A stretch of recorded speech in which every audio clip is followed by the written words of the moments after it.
Hi, everybody. This is Sally Sedgwick and your third session on Tango with Time, which is a series on changing our relationship with time and seeing how time can work really, really well in our lives.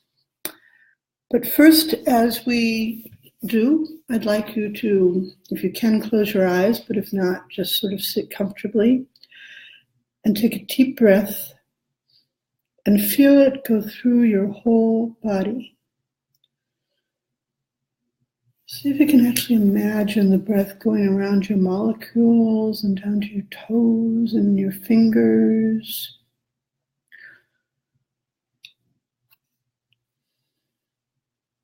Let it out slowly. Let's do another one, another breath.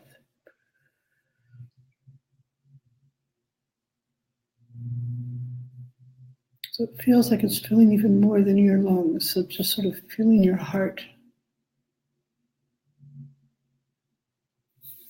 Thank you. It's been a while, and time sort of hasn't shown up as perfect for Facebook Live pieces.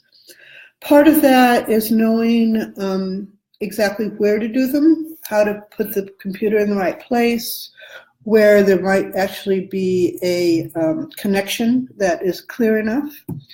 So now I'm trying it at my favorite library, or one of my favorite libraries, and we'll see how this particular interface goes. So I appreciate information on that, and for you to let me know if that actually works for you. Today, I want to concentrate a little bit on what you already know. There are times when time will kind of just work for you. Even if you're like managing it and overstressed and too busy, it's the traffic light that changes at exactly the right moment when you're coming up to the stop. Or for me, it's about buses. Usually it's about a schedule that's just enough off that one day I was literally walking off of one bus and onto another bus. And there's time there, we'll talk later about times when that doesn't seem to be happening, but I want you to notice a little bit more when that actually does and how that works for you. And see where time already is supporting you. Before we were looking at the history, we were looking at some of the reasons you were worried about time and what some of the possibilities of time where time is getting in your way. But now it's time to start looking a little bit at where time supports you.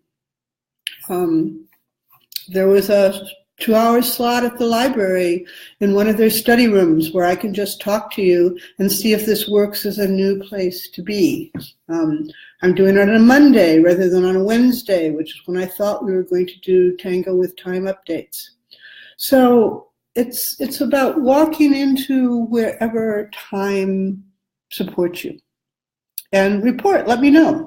Let me know when you actually notice that something works. One of the things that and this is going to be as usual, a really very brief session, is we talk about a watch pot never boils. That's a classic example of when time isn't working for you, when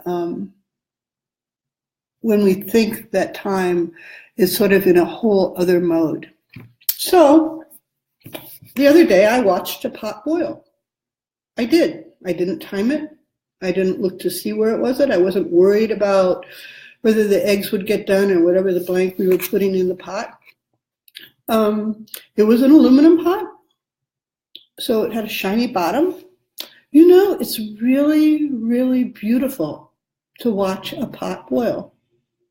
Might try it as a meditation or as a piece. There's sort of just that little shimmer along the edges, and then you can sort of actually start seeing the bubbles pop up a little bit here, a little bit there. There's a glistening of what's going on the edges. And this whole pot boiling piece just became fascinating. And obviously it did boil. I'm not still sitting there watching it 2 weeks later. And it was sort of magical to see it go from that just tiny, tiny little streams into the little bigger bubbles, into actually seeing them actually bubble up through the surface. So from that point, pick something that isn't too likely and just watch it.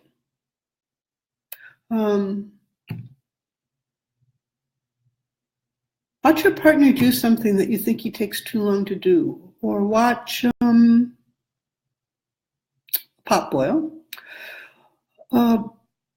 Walk down the street and just sort of watch a child play, or look at a flower and know that you don't have enough time to watch it, but they're beginning to come up right now, and that might be something to see. So your homework this week is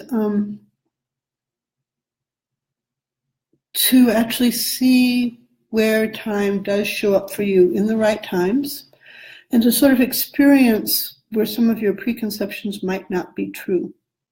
And that's plenty. I've been posting some pictures on the Tango with Time site that are just fun, because people for centuries have been playing with clocks and watches and how to tell time and schedules. And when I go to something and I see some old or interesting timepieces, I think of you all and often take a picture and throw it on there just so you know I haven't forgotten. And we'll see you for that. Homework, as usual. Go back and do the old things if you haven't. Why are you interested in changing your relationship with time? Where is it working for you now? Those are the two things. Thank you so much.